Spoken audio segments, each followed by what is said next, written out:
नमस्कार दोस्तों, बहुत बहुत स्वागत है आपका हमारे YouTube चैनल पर जिसका नाम है सरकारी परीक्षा। दोस्तों, आज हम बात कर रहे हैं एक ऐसी पर्सनालिटी के बारे में जिनके बारे में हमें पढ़ना तो चाहिए था या हमारी किताबों में इनका जो है ज़िक्र तो होना चाहिए था, लेकिन ऐसा हुआ नहीं। जी हाँ, आज हम बात कर रहे हैं एक ऐसे फ्रीडम फाइटर के बारे में जिनका ज़िक्र तो कहीं नहीं मिलता, लेकिन हमारी इंडियन गवर्नमेंट, जी हाँ, हमारी भारतीय सरकार एक बहुत नोबल इनिशिएटिव लेकर आई है, जहाँ पे वो ऐसे फ्रीडम फाइटर्स जिनका कहीं भी वर्णन नहीं होता या फिर जो कहीं न कहीं गुमनामी में खो गए हैं, उनको अब वो उजागर कर रही है और भारत की जनता ही नहीं, पूरे विश्व को उनके बारे में जो है एक हम कह सकते हैं कि एक इन्फॉर्मेशन दे रही है और उनको जो कद मिलना चाहिए था, जो उनको रिस्पेक्ट मिलनी चाहिए थी, वो मिल रही है। जी हाँ दोस्तों, आपको मालूम होना चाहिए कि इस समय हमारे जो लोकसभा के हमारे स्पीकर साहब हैं, ओम बिरला जी, वो इसमें गए हुए हैं मेक्सिको में और वो वहाँ पे 2 मूर्तियों का अनावरण करेंगे।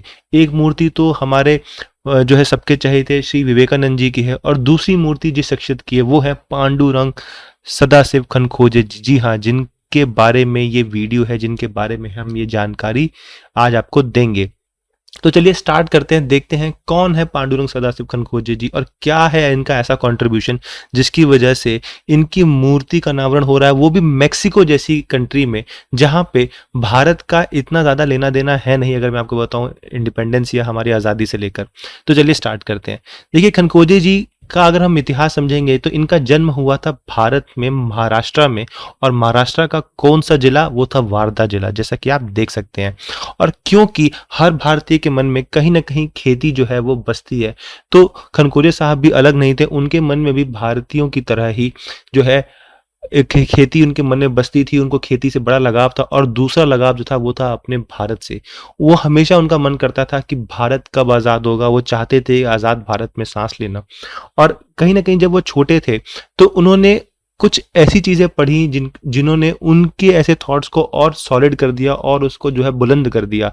जैसे कि उन्होंने पढ़ा अमेरिकन रेवोल्यूशन के बारे में, उन्होंने पढ़ा फ्रेंच रेवोल्यूशन के बारे में, और उसके बाद हम आपको बताना चाहेंगे कि जब वो छोटे थे तो उन्होंने एक स्टूडेंट ग्रुप को लीड किया और उस पूरे ग्रुप के अगर हम देखेंगे तो एक या 2 लोग ऐसे थे जिसको पूरा ग्रुप फॉलो करता था। उनमें से जो 2 इंपॉर्टेंट पर्सनालिटीज थी जिनको आज भी पूरे भारत में फॉलो किया जाता है, वो है श्री दयानंद सरस्वती जी और श्री विवेकानंद जी।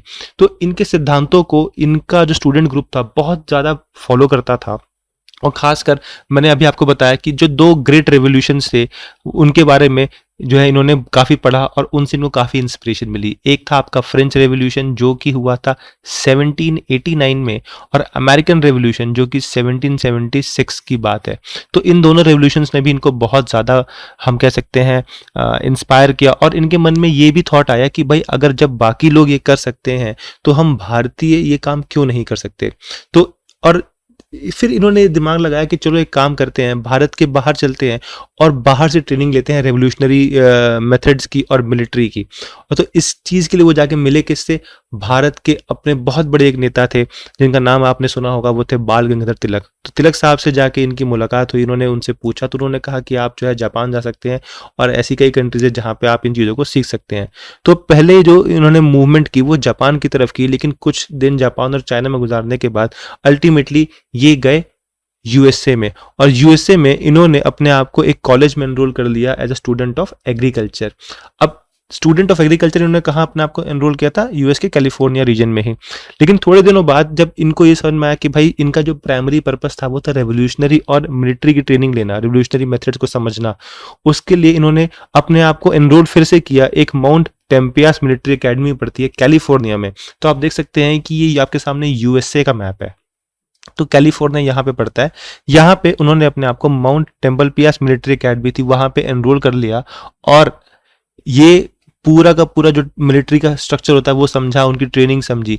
इसी दौरान इनकी मुलाकात होती है लाला हरदयाल से। अब लाला हरदयाल कौन थे? वो कई ऐसे भारतीय थे जो इंडिपेंडेंस से पहले या बहुत सालों पहले इंडिपेंडेंस से उनके जो वंशज थे वो भारत को छोड़कर बाकी देशों में जाके बस गए थे।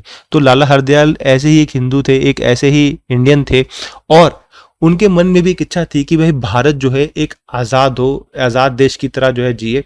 और ऐसे कई लोग थे। तो लाला हरदयाल और खनखोजे साहब ने मिलके एक पार्टी बनाई जिसका नाम बहुत फेमस है, आपने अपनी किताबों में पढ़ा भी होगा, वो पार्टी है गदर पार्टी।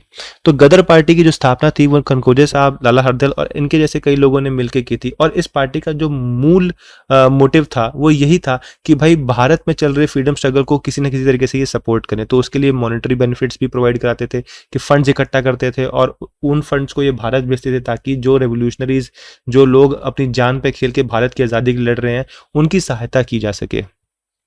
तो गदर पार्टी की स्थापना भी इन्होंने कर दी।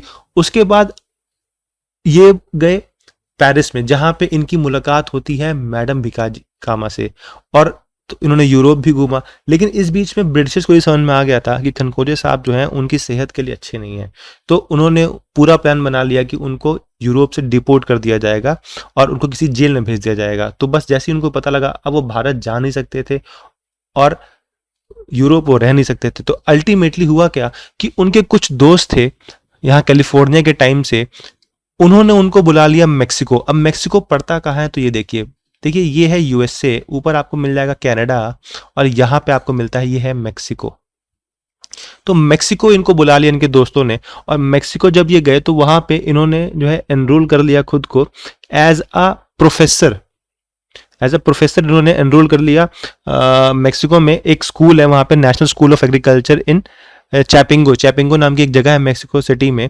वहां पे इन्होंने खुद को एज ए प्रोफेसर एनरोल करा लिया और इन्होंने वहां जो कंट्रीब्यूशन किया, मेनली हम कह सकते हैं कि मेक्सिको के लोग उसके लिए इनको बहुत ज़्यादा थैंक यू कहते हैं। क्योंकि एज अ प्रोफेसर जब ये वहां पे रिसर्च कर रहे थे तो इन्होंने कुछ ऐसी भुट्टे की यानी कॉर्न की, कुछ गेहूं की यानी हम कह सकते हैं वीट, पल्सेस यानी दाल, और रबड़ की ऐसी वैरायटीज को डेवलप किया जो कि सूखा भी झेल सकती थी। मतलब अगर प्रचंड सूखा पड़ जाए, पानी की कमी हो जाए, वो वैरायटीज उसको भी झेल जाएंगी। तो आप देख सकते हैं कि ये इनके रिसर्च की ही फोटो, जब ये रिसर्च कर रहे थे तो सूखा तो झेल ही जाएंगी, उसके साथ साथ अगर बर्फ भी पड़ जाए उस इलाके में तो वो वैरायटीज उस बर्फ को भी झेल जाएंगी। तो सोचिए कितने एक्सटेंसिव और कितनी महत्वपूर्ण रिसर्च इन्होंने करी थी मेक्सिको में। और इसका असर ये हुआ कि पूरे के पूरे मेक्सिको के रीजन में, ये मेक्सिको आप देख सकते हैं, पूरे के पूरे मेक्सिको के रीजन में एक ग्रीन रेवोल्यूशन आ गया, एक हरियाली रेवोल्यूशन आ चुका था, हरियाली क्रांति आ चुकी थी। और मैं आपको बताऊं कहीं ना कहीं इनका कंट्रीब्यूशन भारत के ग्रीन रेवोल्यूशन में भी है। जी हाँ, क्योंकि 1967 में जब भारत में ग्रीन रेवोल्यूशन आया तो जो अमेरिकन एग्रोनॉमिस्ट थे डॉक्टर नॉर्मन बोरलॉन्ग, एक्चुअली में जिन्हें हम कहते हैं father of green revolution in India, वो मैक्सिकन वैरायटी ही लेकर आए थे गेहूं की, जिसको पंजाब में लगाया गया था और फिर फसल में जो है इतना ज़्यादा इजाफा हुआ। अब आप सोचिए मेक्सिको में इस वैरायटी का जो है डिस्कवरी किसने करी, तो वो डिस्कवरी करी थी हमारे खनखोजे साहब ने, लेकिन हमें पता ही नहीं है ऐसी। तो इसीलिए हमारी गवर्नमेंट यही इनिशिएटिव ले रही है ताकि लोगों को इस बारे में जानकारी हो।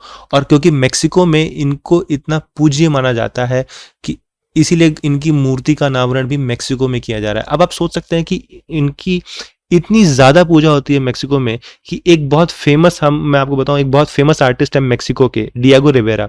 उन्होंने क्या किया है, एक बहुत बड़ी पेंटिंग बनाई, एक बिल्डिंग की दीवार पे बहुत बड़ी पेंटिंग है जहां पे मेक्सिको का पूरा इतिहास है कि वहां पे किसने कब किस टाइम पे रूल किया।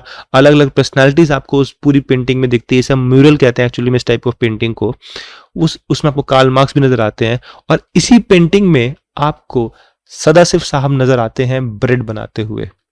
जी हाँ, ब्रेड बनाते हुए। और इस हिस्से का, इस पेंटिंग के इस हिस्से का जो शीर्षक है, जो टॉपिक है, वो दिया गया है आर डेली ब्रेड, यानी इनके रोज का खाना बन रहा है। आप सोचिए उनको इतनी इज्जत मिलती वहां पे क्योंकि उन्होंने जो रिसर्च करके जो वैरायटी निकाली थी वीट की, उससे पूरे के पूरे मेक्सिको में ग्रीन रेवोल्यूशन आया, लोगों की भुखमरी खत्म हुई। तो अब मेक्सिको के लोगों की बारी थी उनको वो इज्जत देने की, जो कि उन्होंने जो है इस पेंटिंग में इस फेमस पेंटर ने दी है। तो आप देख सकते हैं कि वो यहाँ पे ब्रेड बना रहे हैं। तो इनके बारे में आपको जानकारी होना चाहिए। देखिए मेक्सिको जैसी जगह पे इनको इतनी इज्जत मिल रही है, लेकिन हमें इनके बारे में कोई ज़्यादा जानकारी है ही नहीं, और ये बहुत ही शर्म की बात है। लेकिन अब ऐसा नहीं होगा, आप हमारे चैनल को फॉलो करते रहिए। ऐसे हिडन ज्वेल्स जो होते हैं हम अपने चैनल पे आपको लेकर आएंगे ही, और आपको ऐसी इन्फॉर्मेशन हम देते रहेंगे जैसे कि आपके भी जो है ज्ञान चक्षु खुले, आपको ऐसी पर्सनैलिटीज़ के बारे में पता लगे जो शायद कहीं ना कहीं हमारी नॉलेज से जो है वंचित थे, या फिर हमें उनके बारे में कोई ज़्यादा जानकारी हमारी थी नहीं।